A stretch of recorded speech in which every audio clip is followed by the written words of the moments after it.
Hello, dear listeners, and welcome to the podcast Byzantium and Friends. I am Anthony, your host. I'll have you know that the translation of Nikiforos Grigoras is coming along at a fairly good clip. It is 1,700 pages long, but he's a wonderful writer. The prose is just a treat for the mind. And I'm actually using the original 1829 edition from the library, which for some reason let me take it home. And, curiously, at the back it has one of those slips that they used in the old days to check out books. This system was phased out around 1990, but the last person who checked out this volume has written his name as Vrionis. So yes, that is our own Spiros Vrionis in 1987. I don't know what he was doing here in Chicago. Probably Walter had invited him for a seminar or, fellowship or something like that. Okay, let's get down to business. Medieval Europe. What is it exactly? All right, I'll start with some general observations about how the field of medieval studies appears odd to me from my perspective, which I will explain in a moment. And it seems odd in the following way, that each region of medieval Europe is studied primarily by scholars in the modern language that occupies the roughly same geographical linguistic area, right? So studies of, medieval Germany are mostly done in Germany, medieval France, mostly in France, and so forth. The converse is also true. In other words, in most countries of Europe, the majority of medieval research that takes place on what is taken to be the national medieval history, right? So the medieval phase of that country's history, however that is configured and understood or invented. Together, those two phenomena are what my guest today calls the siloing of medieval studies into these national paradigms that are ultimately very teleological. The fact that medievalists are constantly having to push back against this teleology, that is the narrative that all these societies were heading toward their modern forms, they indicates how powerful that model actually is in the organization and overall contours of medieval research. It remains a very powerful model. Quick note, there are two countries that produce a great deal of research on, let's say, Western medieval Europe that do not follow this paradigm, and that's obviously the United States, which in a certain sense doesn't have its own silo in the medieval past, really, and the United Kingdom. So this was brought to my attention actually by a colleague who corrected me on this point. If you look at the scholarship done by medievalists in Britain, it really does range all over the rest of the continent. So it's not entirely British or English fixated, though there is obviously a larger proportion of studies of medieval England and Britain than in other countries. Okay, now I said that this appears odd to me, and that's because of my perspective. So I study a particular state and society, which is fairly easy to define, what it is, on the map at any period. You can find who is and who is not part, of the Eastern Roman Empire. And that is an international field where we all have the same materials, we're all studying the same thing. It's not really studied as the medieval phase of any one particular society. Asterisk here, there are more Byzantinists in Greece than in any other country, for sure. But the field is not configured that way. There are no Byzantinists, at least outside of Greece, who think of, quote, Byzantium as the medieval phase of national Greek history. And even in Greece, they are a minority, I believe. My other field is classics, and classics is also very similar in this regard, in that, that's the material. We all study the same material. And, classics is assumed to be a kind of vague background template or matrix of Western or European society or whatever, claims that we should push back against because they're not true or particularly helpful at this time. But apart from sort of regional schools of studying classics in different countries, it is still a fairly coherent field in how it approaches its material and its questions. So medieval studies is odd in one additional way, which is that no one is entirely clear where the limits or the borders of the medieval world were. In the practice of the field, in terms of what sorts of studies get published under a medieval rubric or are presented at conferences and so on, it's mostly Western Europe or Northwestern Europe. Spain and Scandinavia have recently sort of broken into the club. There's always perpetual tension about whether the Eastern Roman Empire can be admitted to the club and whether it can be admitted under its true name and identity. But when it comes to expanding the field further, the next phase of expansion does not appear to be incremental. For example, let's include sort of Slavic Eastern Europe or the Rus or whatever, but rather to reach for the global, right? So you've all heard of the global Middle Ages. This is a project that was pioneered some 20 years ago and has gained some momentum. Geraldine Hang is important in its formulation and has written a recent Cambridge Elements book. It's a mini graph that explains the concept and its origins and what it can and can't do, and some of the problems of it, like extending the Western European term medieval to the rest of the world is uncomfortably colonialist in a certain way. But be that as it may, it is a global project. So my guest today is taking a somewhat different approach to this same problem, one that is not incompatible with the others that I've mentioned, but it has its own dimensions. He is Christian Raffensperger from Wittenberg University, and we had him on episode 7, actually, an earlier book of his that was pointing towards some of the themes that he develops in his current book, which we will be discussing today. That book is called Rulers and Rulership in the Arc of Medieval Europe, 1000 to 1200, which talks about an expanded Christian Europe that is taking all medieval Christian cultures into its orbit and finding some extraordinary similarities that their political cultures shared. And what Christian is very keen on deconstructing is how we take normative models from Western Europe, from France, from Britain, and expect other contemporary Christian cultures to adhere to those models, or else they become sort of illegible or have to be treated as strange and exotic and weird, or just are not factored into our models because they can't fit with the sort of French or British or even medieval German imperial model. If I ask you to think about a medieval king or medieval queen or medieval dynasty or royal succession, you will probably intuitively think of something from those lands and not from, say, Portugal or Scandinavia or Constantinople or, Kiev. And he's here to change all that by describing a number of common practices without assuming that their Western European forms are the normative ones that we should be using as our litmus tests, right? So, for example, when it comes to who is a king, right? What is a king?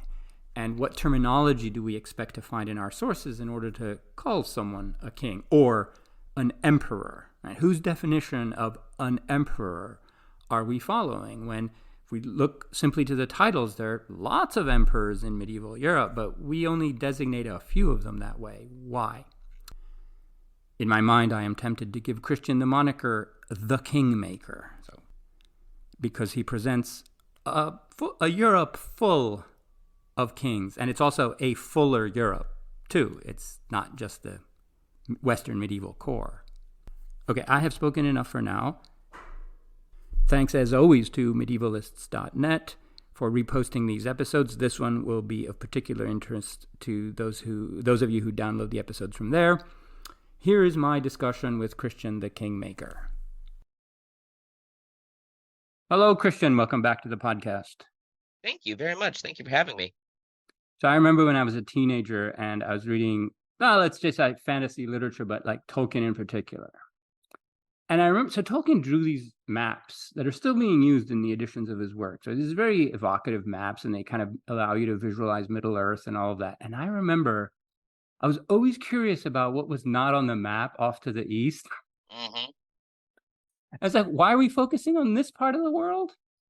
The people from the East were dark in his words. They were bad. The Easterners were always the problem. Yes, the dark men of Harad. I remember them. Uh-huh. Yes, and I remember thinking, who are these guys? Like, what's their story? Anyway, and I kind of think that you're taking on something like this with medieval Europe. Yes, absolutely. I mean, I still show this map all the time from a very popular medieval history textbook that has 2 pages, and you know how much it costs the publisher to do 2 pages of a map. Yes. And one is completely blank. It's just geography. There's no labels. And in fact, that's where they put the key. And so I ask my students, where is Rus on this map? And they're like, isn't it behind the key? I'm like, that's right. It's hidden by the key. Right. There's France and Britain and Germany, maybe, and then there be Slavs here. That's right. Okay. Right. So, it's not unrelated to that instinct I had when looking at those maps, the fact that I work on Byzantium, right? Like, it was part of this, like, well, what came after? Like, I was always kind of curious, like, why does the story stop where it's supposed to stop?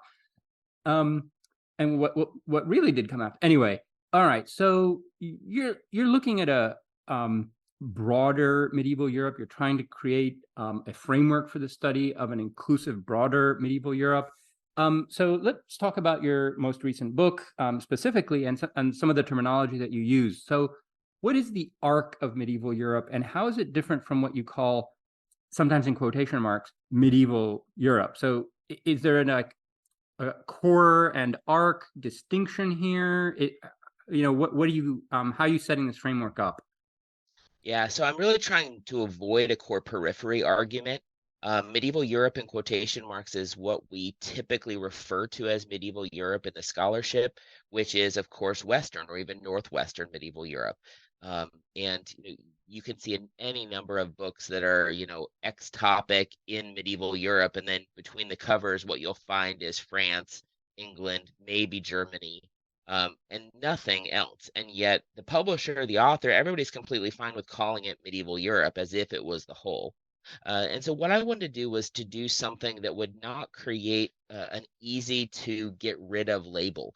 So the arc of medieval Europe extends from Iberia north to Ireland, across Scandinavia, and down through Central and Eastern Europe to the Roman Empire. That way, it can not fit into Slavic studies, Byzantine studies, Scandinavian studies easily, right? It can bridge all of these different groups, which of course, the flip side of that doesn't fit in also means that a lot of people were like, wait, why are you doing this? And I wanted to show that this was territorially, obviously, population-wise, the breadth of medieval Europe. And we got a lot of really interesting stuff going on there that is both similar to and different than the core territory of what we usually talk about as medieval Europe. Right. And one of the things that your book does well, and I think it was necessary for the argument to succeed, is to have thematic approaches and to tackle different regions of the arc in each chapter so that they're not segregated by chapter, because that's the whole point, the siloing that you've complained about often. I've heard you talk about it, right?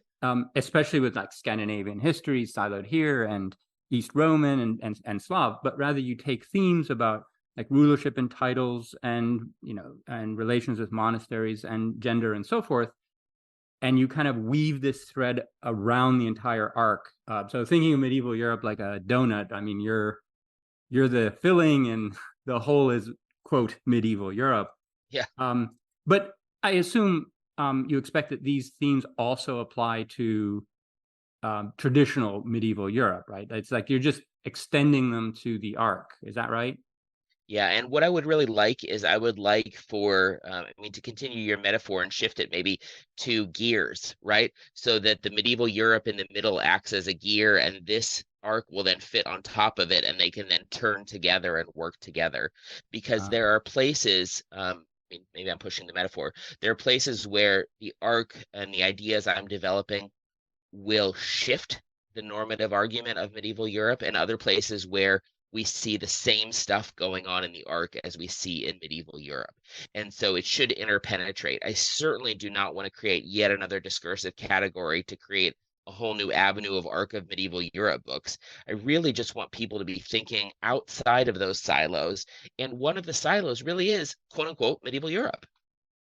Yes, because you bring up, for example, the kings of France in many of the chapters, saying, hey, it's not that different in what was going on in Paris or even Britain or so forth.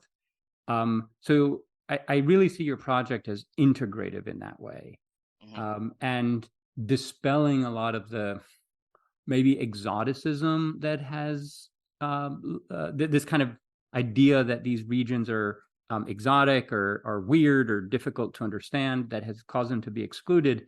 Now, this is a very big topic, and we don't have time to talk about it exhaustively, and we've talked about it in many other places. But why has the arc been traditionally excluded from, quote, medieval Europe? This goes back to the historiography and all the way back to the early modern period. And certainly, I've learned so much from reading your work about the creation of the idea of Byzantium and the othering of that world. And, you could go back to the early 20th century with the creation of the Cambridge Medieval History, where Bury sections off Byzantium and the Eastern European world into a volume by itself. And he says in the introduction, I did this because they don't ever interact with the rest of medieval Europe except for the Crusades. And Rus gets a chapter in there. Bulgaria gets some chapters in there. But that's the entire world. And then, of course, in the 20th century, we see developments of that with Obolensky and the Byzantine Commonwealth and things like that. But, I think we could, if we really wanted to, we could all go all the way back to decline and fall and talk about some of those issues about why there is this separation. The other thing that really happens, so that's mostly for the territories that I work on normally, the Eastern European part, but Scandinavianists, have their own historiography as well. And so they have not just a medieval period, they have a Viking period that they also want to deal with. And those are conceptually different for them. Iberia has existed, as its own historiographical area for a long time, and it's certainly been integrated more into medieval Europe in the last 20 years. There are amazing people doing work there who are trying to make that happen. But also the new drive to do Islam and integrate Islam into medieval Europe certainly has helped Iberia get integrated. Yeah, so each of these cases probably presents its own problems. I've actually been reading a lot about Spain in its imperial period recently, and I'm getting the impression that historiographically, the kind of black legend, right, of Spain played quite a role in excluding it from sort of traditional historiography, right? So this idea that it was this basically evil empire, the Mongols of Europe in some discussions, driven by the Inquisition, kind of intolerant, and Catholic. Kind of think of the to use a sci-fi comparison, is like the Emperor in Star Wars, kind of like this black hooded evil figure who's plotting, the destruction of the rest of Europe. And this kind of led to Spain kind of being marginalized. But you're right, it has now been reintegrated. But other cases are different, like Eastern Europe. There's this book by, is it Wolf, I think, on the construction of the idea of Eastern Europe. Yeah, Larry especially Wolf. Like the Enlightenment. Yeah. And that's so he focuses on the Enlightenment. There's a guy, Paul Milliman at Arizona, who pushes back further and says that already in the late medieval period, there are people talking about Eastern Europe as a different kind of other sort of thing. But he's largely a Polanist. And so it's interesting, too, because if we're talking about medieval Europe, some people, in fact, I was just reading this morning, identify Christianitas with medieval Europe. And what they mean by Christianitas is the Latin-speaking world. And yet apart from a few relatively recent examples, Bjorn Weiler being a notable one, um, even Latin-speaking areas, Latin writing areas like Poland usually are left out of that normative medieval Europe. Yeah. To say nothing of things like the Church of the East, which, Right. right, so like in what is modern, Iraq and so forth, which in some periods of like early medieval history has more Christians in it than France, probably. I mean, Yeah. that's a much, much larger church and it extends into Central Asia and so forth. When the Caucasus, I mean, Armenia and Georgia, I mean, they get Yeah, left yeah. out of so many of these narratives. They don't fit my narratives. I mean, I don't bring them in at least. They certainly don't fit traditional medieval European narratives. I mean, I don't know, do they fit into some other narrative that I don't know about? No. No, they're largely sort of excluded. I mean, the Church of the East is very difficult to find in historiography. You have to Yeah, just look at dedicated scholarship on it. So let's look at some of the things that your book does, because it is on rulers and rulership. And so you examine thematically a number of topics such as titles, co-rulership, which I found that was very interesting. And the East Roman model there is very, close to my work. Succession, the church, monasticism, and so forth. Um, and one pattern that I see in your argument is that you find that in scholarship on medieval Europe, there's this kind of normative model that's extracted from, I don't know, let's say, France or Britain or whatever. And it's understood that this is how titles work, or this is how succession works normatively.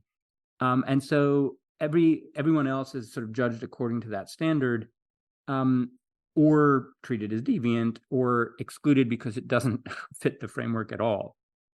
So let's talk, or maybe could you say like what that normative model looks like in the case of, say, imperial titles or succession, and how you disrupt those models? sure. Um, there's so much to talk about that. Uh, One of the things relevant to co-rulership, which you mentioned, is this idea that the Piasts in France invented co-rulership and succession. Appropriating a ruler as your successor. And if you read the traditional medieval studies scholarship, you'll see, well, in Denmark, they did this and it was the Piast model, and they did this in this other place and it's the Piast model. But it's not, right? I mean, the Byzantines were doing co-rulership. I mean, the Romans, right, were doing co-rulership long before all of this. And, Robert Bartlett in his recent Blood Royal points out a great medieval source that says, in fact, this is the Byzantine way of doing things, the Roman way of doing things. So it's the historiography that's created the impression that it is a French way of doing things. I think I said Piast before, but it's the Capetian. I apologize. Yeah. Is who I was talking about. But it's the Capetian way of doing things, and it's not. But the historiography has created that normative sense that that's what it is. And titles in the medieval world were flexible and I think fungible things. And we as moderns are really stuck on structure and form and organization. Succession is one of the chapters in there, and I think we are really hung up on succession being a system. I know for Rus in particular, so much ink has been spilled over, okay, it's collateral succession. It has to be three brothers, but not a fourth brother. And then it can do this. And then what if this happens? So all these rules get added in. I don't think they had those rules. And so Ofa of Mercia calls himself uh, Basileus Anglorum, but we never call him emperor, right? Basileus is usually translated as emperor. Charlemagne, a contemporary of Opha's, calls himself a few times imperator, but mostly calls himself Rex. But we love calling him Emperor Charlemagne. The historiography gets to choose what titles we use. And Scandinavia is a terrific example because in the primary sources, it's all Conan, right? So this word that is cognate to king. And yet, if you read the secondary literature, they're chiefs, they're princes, they're dukes, they're kings, and often it's determined by who was the ancestor of a guy who became king later on. If you were Yeah. not the ancestor of a guy who became king, well, then clearly you were just a noble. Yes. Yes. So I love that you do that. You populate medieval Europe, Arc and core or whatever, with many, many more emperors Yeah. than traditional historiography admits, right? So there are rulers in Spain who claim imperial titles. There are rulers in Britain or England, as you mentioned, that claim it. And yet the scholarship is always like, well, Charlemagne and, you know, the German Reich and so forth. And Yeah. the two emperor problem is something between the Germans and Constantinople. That's right. Except for all the other self-claimed emperors. Right. Yeah. Right. Which I think is really a Roman problem, right? It's the two Roman emperor problem, if you want to be specific about it. It's not really the two emperor problem. And there's a question about whether it's really a problem. You bring this up. There are many precedents in the Roman tradition going back to the 2nd century of having two emperors at the same time. The position can be duplicated. And thereafter, in the East Roman tradition, they're often co-emperors.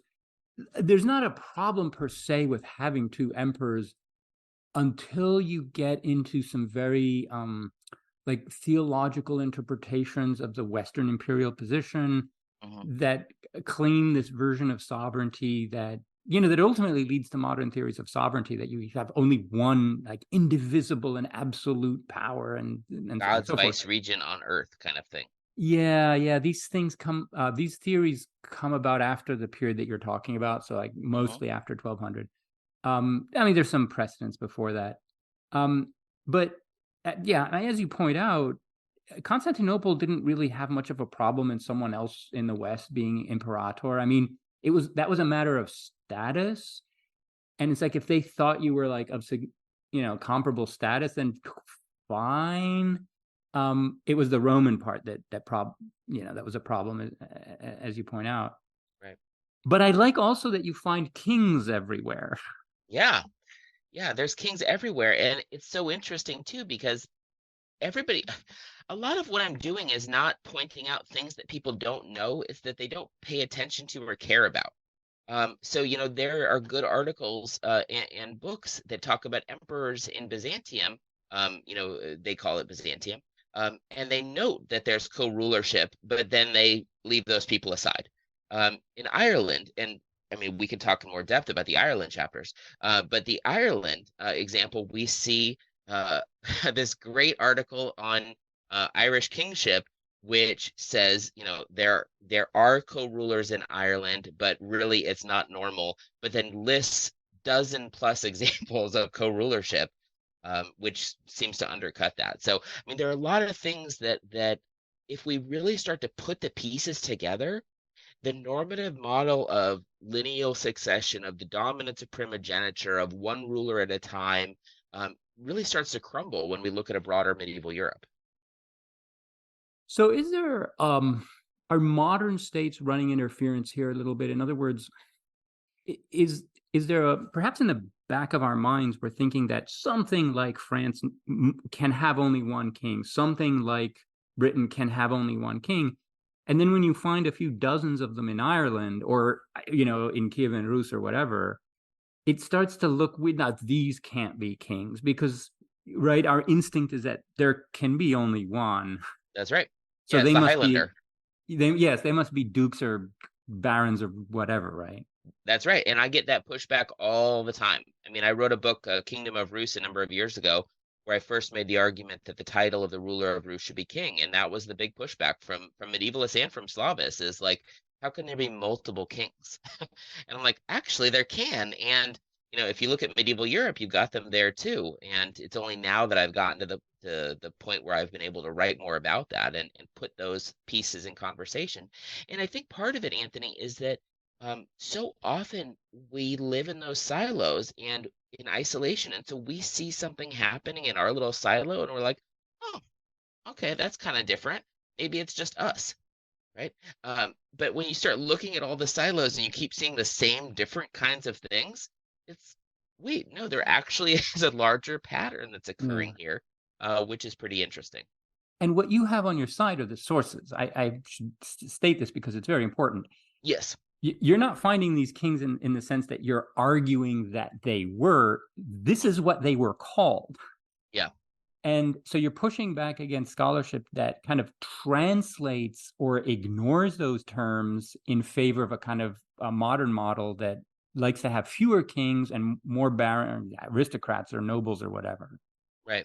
And But the yeah, so sources use those terms. I mean, the yes, sources use these words, and then we get translations where, the 12th century, early 13th century Chronicle of Henry of Livonia calls, it's Latin text, calls all of these Rusian leaders Rex. In the English translation, there's notes for each one saying, these aren't really kings. They're really princes. all right. And I know the translator, why I imagine the translator meant well and was utilizing the current scholarship. But I actually think that that's part of the problem, is that we utilize the scholarship and we cite good things and we cite good things and we stop questioning. And we need to go Yeah, back and question. And in fact, your piece on the Notitia Dignitatum, in the new military book that you wrote, yeah. I forget your co-author's name. I apologize. Marion Cruz. Yeah. Marion Cruz, that's right. Um, is exactly that. I was listening to that podcast, and that's exactly the same thing. No one had questioned this; they accepted it, and so then you end up with that 500-page German book trying to make sense of how the organization happens. Um, Yeah. but that you really do need to question, where is this material coming from? Go back to the primary sources and see what's there, and that allows you to skip over maybe a whole several generations of scholarship, but you can come back to that, right? But the primary sources is where you need to start.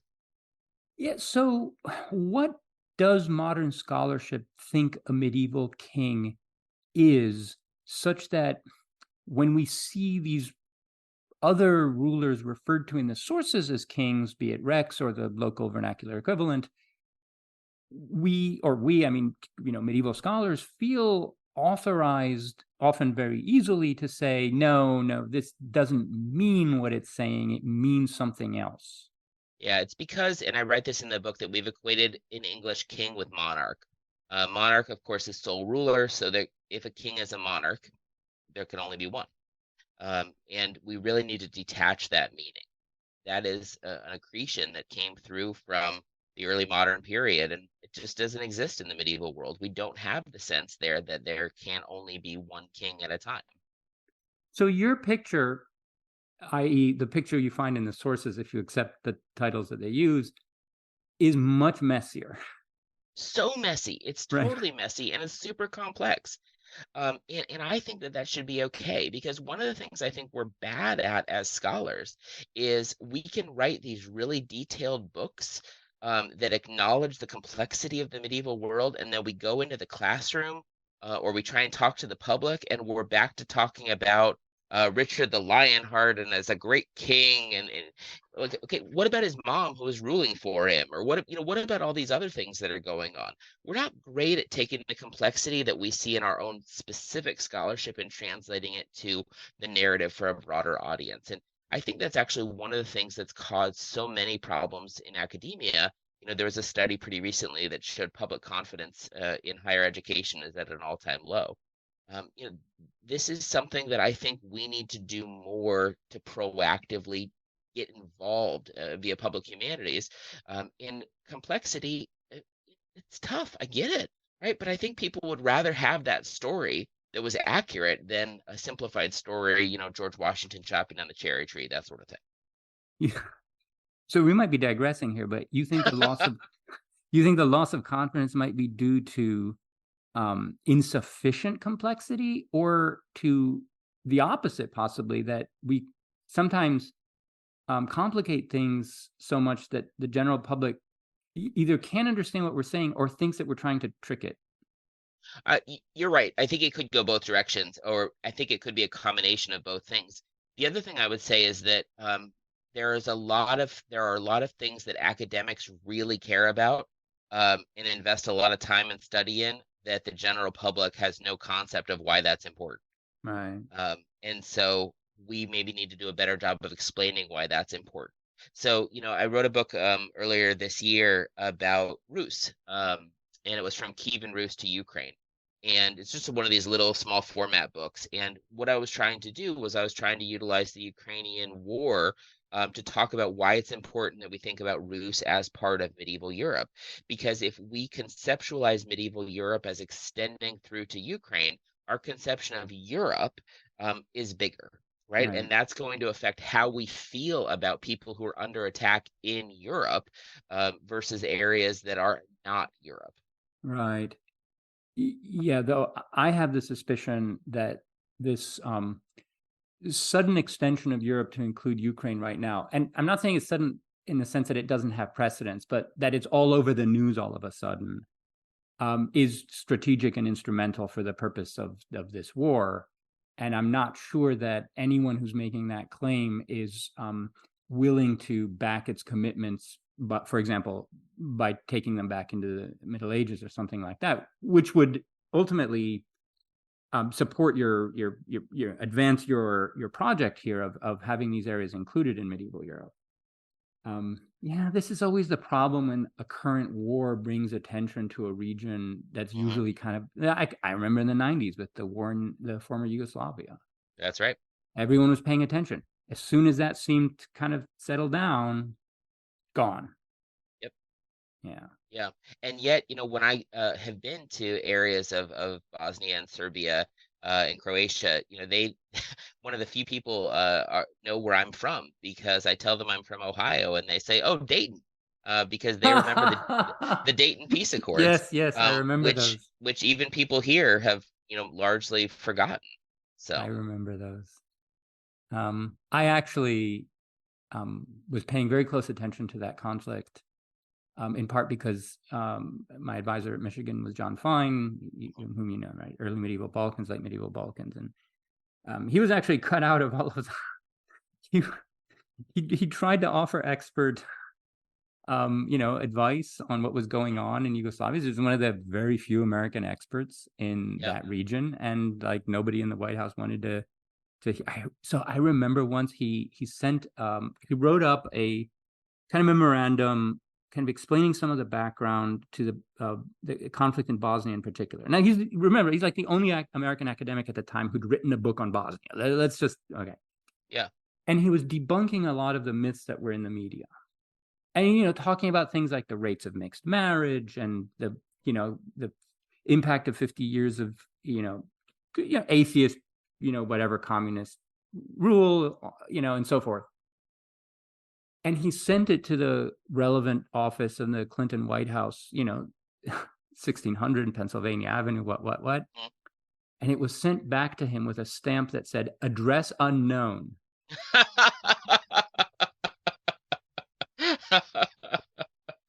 Yep. And he said he had a contact somewhere in one of the military academies, whatever, who said that's their way of saying, just don't bother us. Oh my gosh. Yeah, great. Yeah, we don't want experts involved in any of this. No. Anyway, okay. So you're definitely making the medieval world a lot messier when it comes to titles. And by the way, I think that's right. I should say, way back, I came at this issue from a kind of similar standpoint from where you are, because in part I was reading more literary sources, and literary sources, as you've probably found out also on the cultures that you work on, in addition to East Rome, are much more fluid in how they use terminology than, let's say, the courts themselves do. And it was gradually brought around to the view that there, to a certain degree, there is an official court protocol about who you call a king and who you don't, and so forth, at least in Constantinople. And that the precise titles sometimes matter.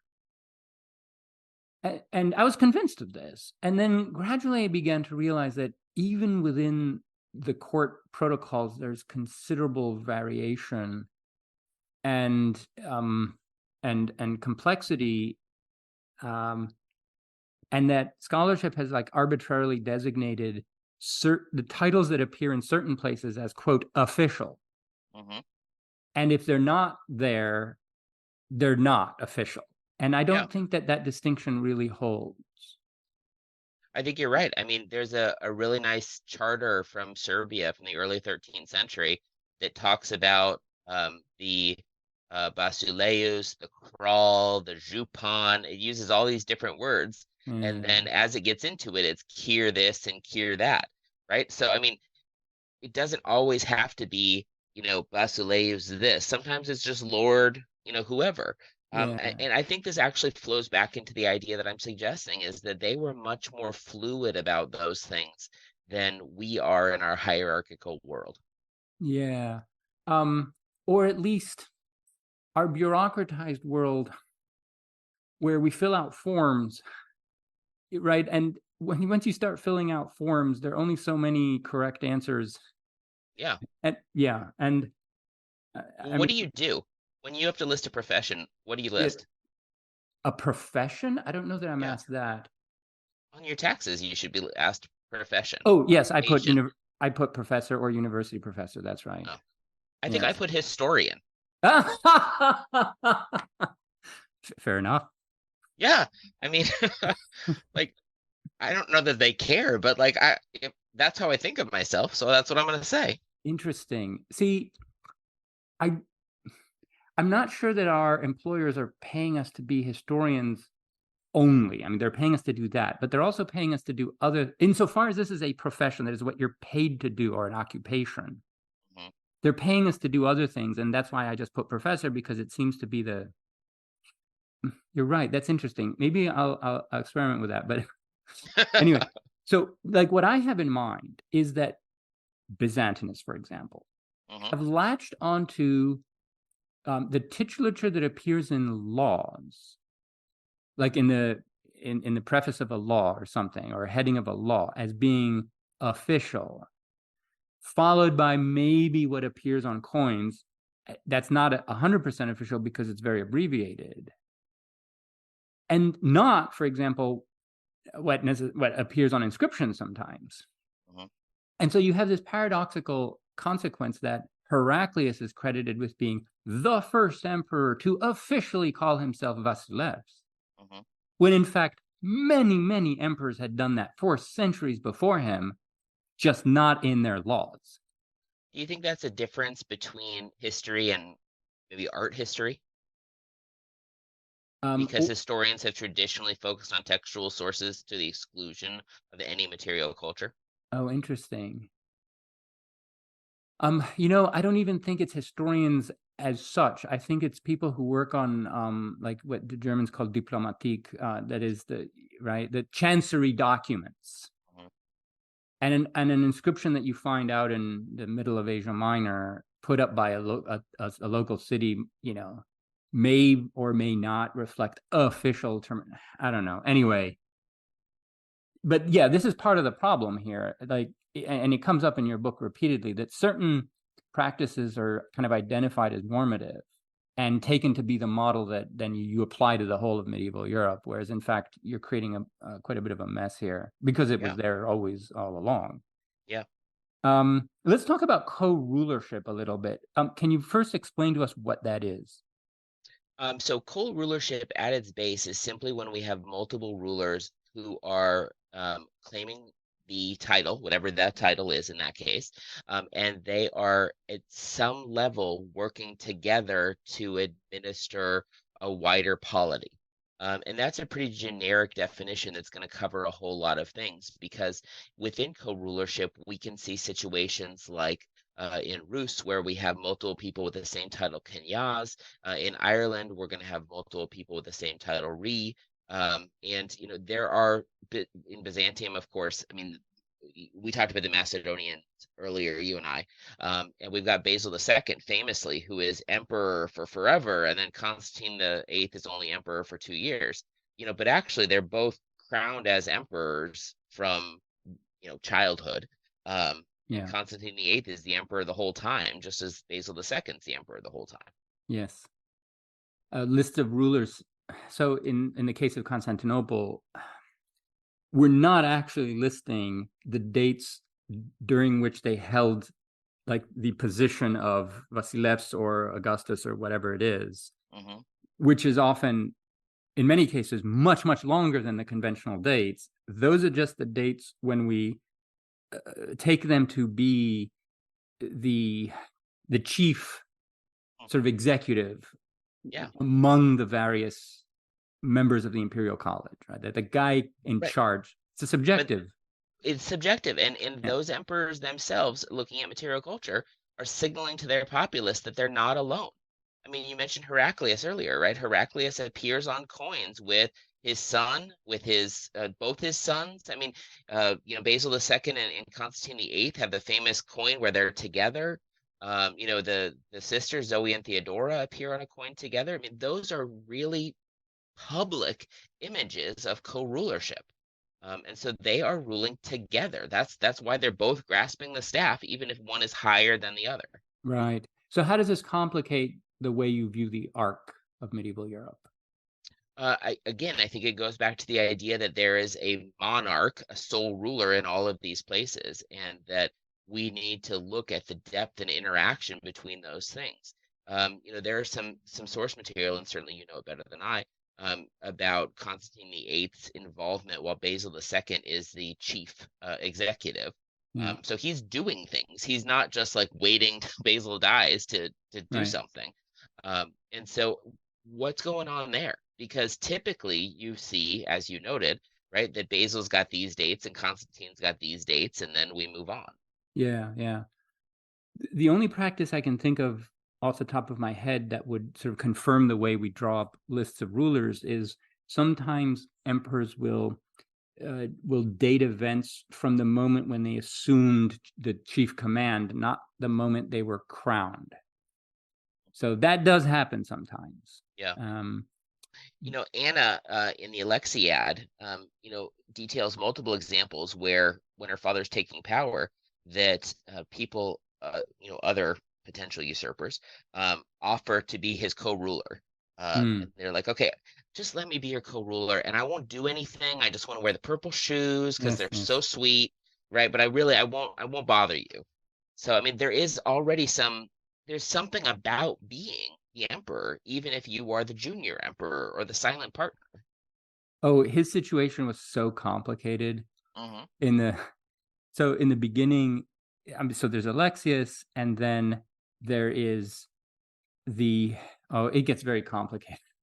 But anyway, I mean, there's Maria of Alania, who is well, she's not the widow actually, because they're both alive, but the Hmm. sort of ex-empress of the previous two ex-emperors, and she's also an empress, and her son with Michael VII is also an emperor and acknowledged by Alexius to be his heir, right? Though later on, also his son, Right. Ioannis, John II, and Hmm. he designates his mother Anna to Hmm. have de facto imperial powers while he's off fighting wars. Right. And you have all of these other, princes and so forth, and people like Nikiforos Melusinos, who wants to be. Originally, he wanted to be co-emperor, but he accepted the title of Caesar. And if you were to go there and say, well, who is the Vasileus? Well, they'd probably say Alexis is the guy in charge, but it's like a whole college of people and all these competing interests. Yeah. When he's not here right now, so you go to talk to his mom. Yes. Okay. Um, okay. So you find this co-rulership happening in other parts of the arc as well. Absolutely. I think you see it all over the arc, and that's okay. And in titles, so let's go to the other end of the Mediterranean. Iberia has tons of examples of this, and the Iberianists have lived in their own world and their own scholarship. And then, as we talked about earlier, it's slowly being brought into a wider medieval Europe, but it still just doesn't fit in some ways that I think are so fascinating. For instance, if we look at the case of Portugal, where we've got a king, Afonso Enriquez, who is a Rex, and his wife is a Regina, and his mom is a Regina, and his daughter's a Reginae. And so, what do we do with that? Is he's the king? Sure, okay, but then all these women can't be a queen, um, because there can only be one queen. So, I mean, how do we deal with that? And yet, we also get what the Capetian name is always anticipatory association. We get coins and documents where we've got him and his son and his daughter all listed there. So, I mean, clearly he's indicating that they are all together in some fashion as rulers. So, what does that mean? And we don't like that because it doesn't fit the monarch model. Yes. So, I would in love it if, those worlds, yeah. go ahead. No, I'd love it if one of these people said, well, I am anticipatorily associated. Well, and there's some good stuff in there too, because for instance, one of the queens from I think it's Catalonia. Is it Catalonia? No, it's Leon Castile. Um, she ends up marrying somebody from the Midi in southern France, and she still uses this title queen, even though she's married to a count. And sometimes there's a local chronicle that's like, I don't know why she calls herself this. Yeah, right. Anyway, so you go through a number of themes like this in the book, and you find that these normative models just don't capture the messiness in our sources, but also that the messiness in our sources is significant for understanding the political culture in which these people lived. Yeah. Like it's part of the point, right? And co-rulership is often a way of solving certain kinds of problems Hmm. that would come up if you had this very restricted unitary view of a monarchy. Yeah. And that Well, and you solving, have different death rates and different, I mean, all kinds of things it helps yeah, solve. Yeah. yeah, often just to bring two otherwise rival factions into some kind of balance. Like it's used for that as well, right? Actually, going back to the very beginning, Diocletian brings in Maximian, his co-emperor. There's reason to think that that was a way of heading off a potential conflict between the two. Anyway, so that this messiness is often a kind of political instrument that we can't see that well. Anyway, and the same is true for practices of succession and so forth. So let's turn to the lessons that we can take from the book in terms of practice. So what would you like medieval historians to do more or less of? I would love it if they would break out of silos. And so if you study the Loire Valley, look at the Seine Valley, or, God forbid, the Elbe, or what's going on. One of the things that really blew me away in this, I was very grateful to be included in the project that Therese Martin was running at CSIC in Madrid. And so I learned a lot about Las Huelgas and some of these Iberian monasteries. And then I'm reading about, Theotokos Kychartomene, and like, wow, there are so many similarities to what's happening in these two places. Yeah. But there's nobody who studies Byzantium and Iberia in conversation with one another, so the scholarship has largely existed separately. Actually, there's one piece that does offhandedly refer to it by a Hungarian scholar at CEU. But so this is just really interesting stuff. And so I think we need to get out of our silos. And that means, and here's another big thing, that means reading scholarship in other languages in translation. I pick on a very famous scholar for not covering Eastern Europe because he doesn't read Slavic, but including sources in translation from Arabic and Coptic. And he says, I don't read Slavic, so, I can't possibly include this area, but then, this other area is super important, so I'm going to use translations. The DOML series, of which you're an editor, right, is fantastic in creating these facing page translations. So if you are a Latin expert and want to read Greek, you can do that. If you are a Byzantinist and you want to read Old English, you can do that. The big failing, to be perfectly honest, is that they refuse to include Slavic. And this is something I've talked to them about a couple different times, but that's a real issue because DOML is the gold standard, and it is in fact shaping our sense of what the medieval world is. And so the medieval world is Greek texts, Latin texts, and Old English texts. Yeah. Yeah, I remember some of those discussions. And there might come a time. Let's hope it's an open-ended project in that sense, in what languages are included. And this has come up often in many episodes that I've recorded of this podcast, which that this is what translations are for. Right.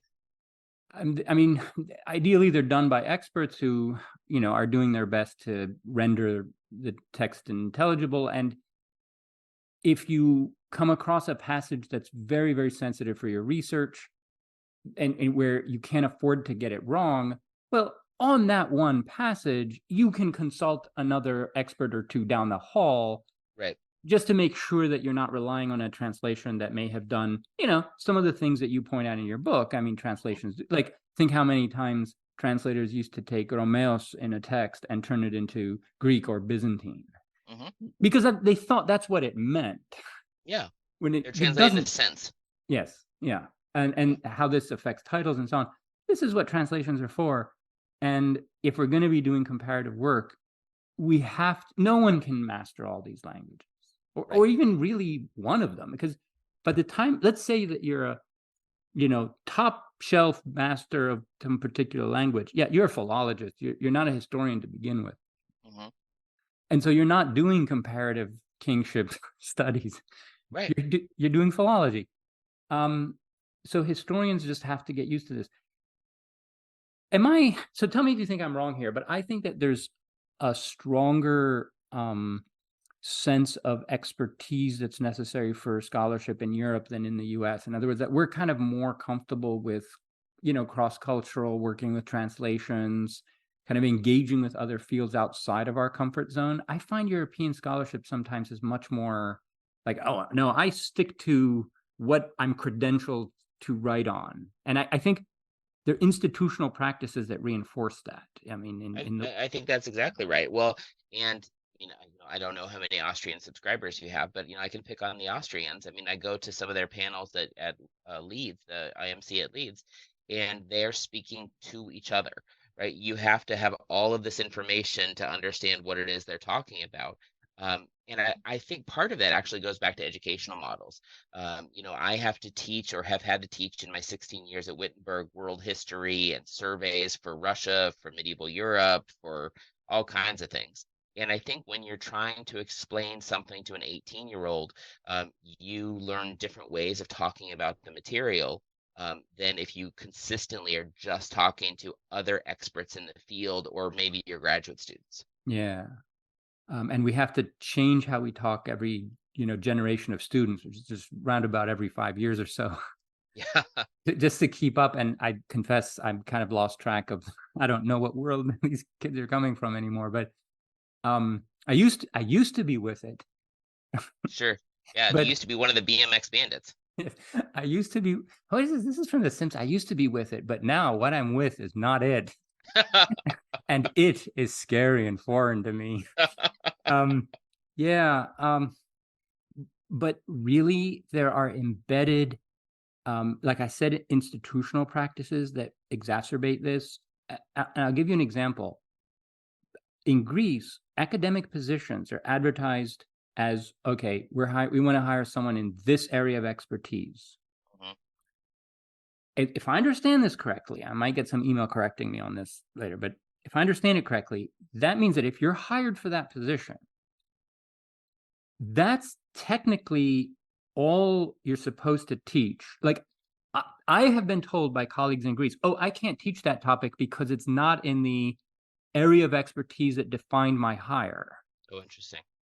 And furthermore, and this is where it gets vicious for scholarship, if you write something that's way out of that area, it doesn't count for your promotion because that's not what you were hired to do. Oh, very interesting. Yeah, that would really put a damper on any kind of cross-cultural or a comparative or anything. Exactly. Now, there's probably more flexibility in the system than I'm giving it. But, it's okay. So here's where it gets really problematic, where, sometimes like they're inside candidates. Yep. Right. So the way that this happens everywhere, not just in Greece, just saying. No, but it happens much more in Europe than it does in the States now, for sure.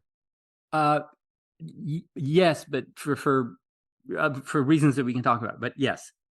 So one way to get your inside candidate hired is to define the area of expertise you're looking for so narrowly Yeah, I know some of these stories. Yes, that it, quote, photographs a particular person, right? Yep. So it would be like saying, we're looking to hire someone who works on like medieval Slavic culture, but who has expertise on titles of kingship, Yeah. right? Well, if you know of a job ad like that, let me know. Yes.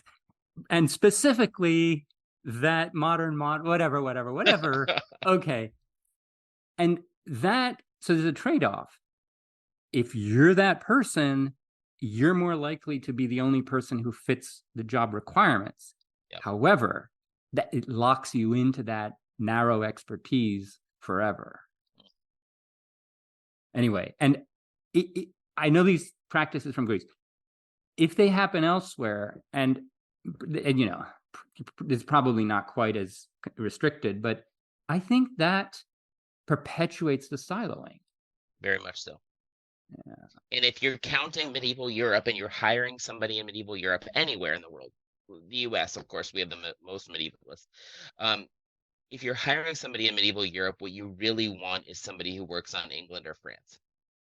And that's an issue too. And in my own career, right, I've had this struggle because I'll apply for medieval Europe jobs and I'm on the Eastern periphery. And they're like, really, we're interested in France or England. And then you apply for, Russian history or Slavic jobs, and really what they want is somebody who works on the Empire or the Soviet Union.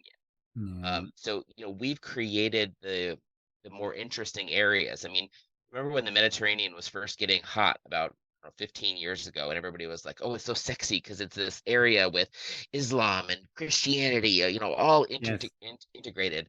And I told somebody, I was like, the Baltic is just as sexy. We've got pagans and Vikings and whatever, and they just laughed. And yeah, so it's I know. No, not you're going to catch on. right. Every time I read about these Lithuanians, Yeah, it's wild. I know, it's crazy. It's wild. Like these existed. And so late. I mean, this is, Yes. a big pagan empire in Europe. So Yes. yeah. I know. Anyway. All right. Christian, we digressed a lot, but it was fun. But It we was had fun. And I hope everybody looks at the book. It covers so much territory, and it's always stimulating. I mean, there's a real argument here, and I love it when you tear things down, put them back together again in a different way. It's very well done. Say, what's next for you? Next, I'm looking at titles. So I'm looking at Greek and Latin and Slavic sources for how rulers were titled. So I'm starting with Hungary because I know there are Slavic, Greek, and Latin sources for Hungarian titles. And what was the king called? Was he the king? Historically, we've said it transitioned from a king of a people to king of a land. Right. And in fact, there seems to be no concrete evidence that changes, and that within sources, it just seems to be it's Rex Ungarorum, but then it's Rex Hungarii, and we see these things happening back and forth. And again, like we were talking about earlier, without any hierarchy or specificity of now they're this, then they're this. That's fascinating. That's something I want to work on more too, especially within the Roman tradition. By the way, this idea of being the rex of something or the imperator of something or whatever, this stems from particular Roman ways of seeing peoples and titles and states and polities. It's quite interesting. I will refer you to a passage in John Chrysostom who's talking precisely about who do we mean when we say Vasilevs, right? And he says something like, which I'm paraphrasing, well, when we're in church, we normally mean God. Otherwise, we normally mean like the one in the palace over there, like of the Romans. But if we want to say something like of the Persians, we have to specify it, or it doesn't make any sense. It's confusing. So he's basically talking about, like, he's giving an index of specification of the context in which you have to modify the title to designate who you mean and how you would do it. But the Roman tradition is almost always the plural people. Right? Vasilevs ton Romain, for example. But there are some variations. Anyway, it is a fascinating topic. SPQR is not of the people, is it? No, that is an adjectival form. Yes. Right. Yeah, that's right. Cool. I look forward to that. So, Christian, thank you very much for coming on. Thanks for having me. This was a great talk. Yes, and everybody read the book. So take care. Bye-bye.